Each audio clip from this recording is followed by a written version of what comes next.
नमस्कार दोस्तों, नमस्ते केवाईपी यूट्यूब चैनल में आपका स्वागत है। और आज के वीडियो में हम इसलिए उपस्थित हुए हैं कि आप लोग जितने भी कमेंट बॉक्स में सवाल किए हैं उन सारे सवालों का जवाब देना है।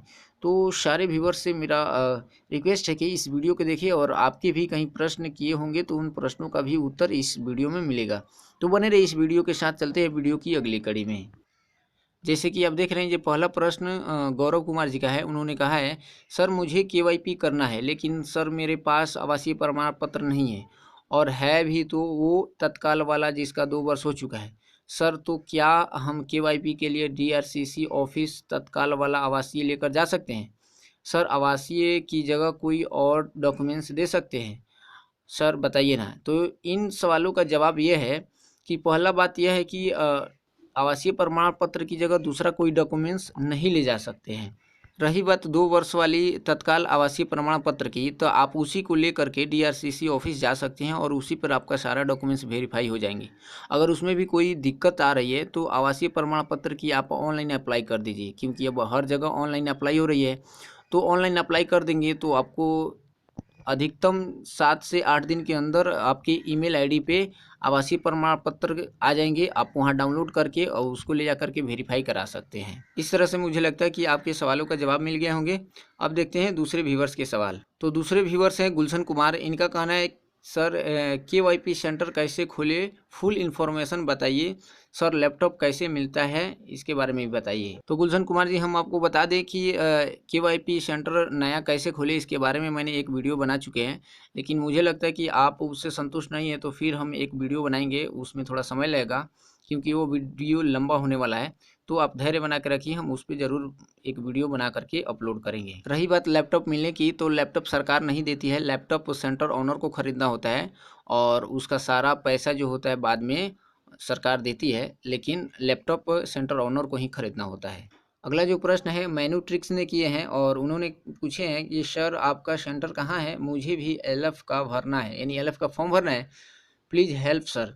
तो मैं बता दूं कि मेरा खुद का सेंटर कहीं नहीं है और मैं अन्य कई सेंटरों पे काम किए हैं और अभी फ़िलहाल किसी भी सेंटर पे काम नहीं कर रहे हैं, क्योंकि जो मामला है वो पेमेंट को लेकर के है।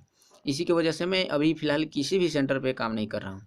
वैसे में मैं केवाईपी सेंटर में अप्रैल 2017 से काम कर रहा हूँ। उस समय सबसे पहले मैंने बीएसडीसी सेंटर जो बैरिया में थी, यानी बैरिया ब्लॉक में, वहाँ काम किए थे, जो पश्चिम चंपारण में पड़ता है। उसके बाद मैंने बीएसडीसी सेंटर नौतन ब्लॉक में किए।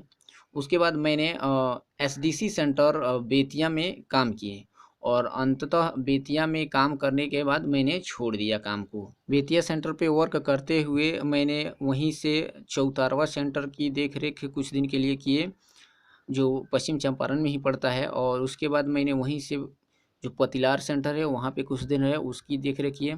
उसके बाद मैंने बेतिया ही सेंटर पर रहते हुए मैनाटाण ब्लॉक में एक पिड़ारी गांव पड़ता है, उस पिड़ारी गांव में एक सेंटर था एसडीसी सेंटर, वहाँ पे कुछ दिन रह करके काम किए। फिलहाल मैं 12 जुलाई 2021 को इस काम से मुक्ति प्राप्त कर ली है और कारण रहा है पेमेंट को लेकर के। तो ऑनर से पेमेंट के लेकर के कुछ बातें हुई और उनकी हमारे बीच बातें नहीं बैठ पाई, तो मैंने काम से मुक्ति प्राप्त कर ली है। तो फिलहाल अभी किसी भी केवाईपी सेंटर पे काम नहीं कर रहे हैं, बस आप सबों के बीच बने हुए हैं यूट्यूब चैनल पे। अगला प्रश्न सुभाष सिंह जी का है। इन्होंने पूछे हैं कि कब तक न्यू सेंटर के लिए फॉर्म अप्लाई होगा और डॉक्यूमेंट क्या क्या रेडी रखना है, रिप्लाई दीजिए सर। तो इसके बारे में एक वीडियो बनाए थे पहले, आप उसको देख लीजिए। अगर उससे संतुष्टि नहीं मिलती है तो फिर हम एक वीडियो बनाएंगे, आप बता दिए हैं। और रह गया कि कब तक फॉर्म आने की संभावनाएं हैं, तो बता दूं कि अगर केवाईपी अच्छे से चलेंगे, यानी केवाईपी सेंटर में बच्चे अधिक से अधिक उपस्थित होंगे और अधिक बच्चे नामांकन लेंगे, तो इसको देखते हुए बिहार सरकार अनुमति दे सकती है न्यू सेंटर खोलने के लिए।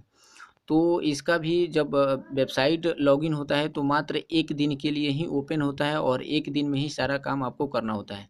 तो इस पर हम एक वीडियो बनाएंगे विस्तार से, तो धैर्य बना के रखिए। और इस वीडियो में थोड़ा लंबा समय लगेगा, इसलिए लेट हो रहा है, तो आप धैर्य बनाए रखिए, हम इस पर एक ज़रूर वीडियो बना करके अपलोड करेंगे। अगला प्रश्न है पिंटू यादव जी का। इनका कहना है कि एलएफ का इंटरव्यू में कैसे क्वेश्चन पूछे जाते हैं।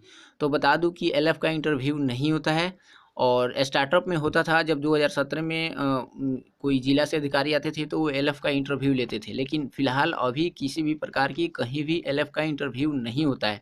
अगर कोई ऑनर एलएफ का इंटरव्यू ले रहा है तो समझिए जी आपको ये वेतन कम देने के लिए इंटरव्यू ले रहा है, इसलिए क्योंकि आप उसमें जब जवाब नहीं दे पाएंगे, थोड़ा सा इधर उधर होंगे, तो आपका वेतन वो कम देगा। वरना कहीं भी एलएफ का इंटरव्यू नहीं होता है।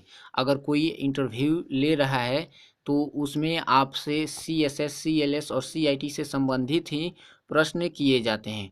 वो भी कब किए जाते हैं, जब आप कहीं दूसरे सेंटर पे काम कर चुके हों और दूसरे सेंटर पे फिर काम करने के लिए अप्लाई कर रहे हैं या बात कर रहे हैं तब। वरना न्यू एलएफ के लिए कोई इंटरव्यू नहीं होता है, और न्यू एलएफ के लिए मात्र एक ऑनसेट एग्ज़ाम होता है। उन ऑनसेट एग्ज़ाम में 3 पेपर्स होते हैं, उन 3 पेपर्स के प्रश्नों का ही जवाब देना होता है।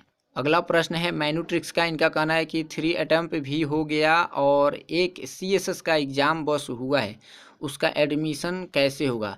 तो इसके लिए आपको फिर से डीआरसीसी जाना होगा। जो पुराना जो पावती था आपके पास, जो रिसिप्ट था, उस जो रसीद को लेकर के आप डीआरसीसी जाएंगे, फिर से वेरीफाई होगा और फिर से आपका री एडमिशन होगा।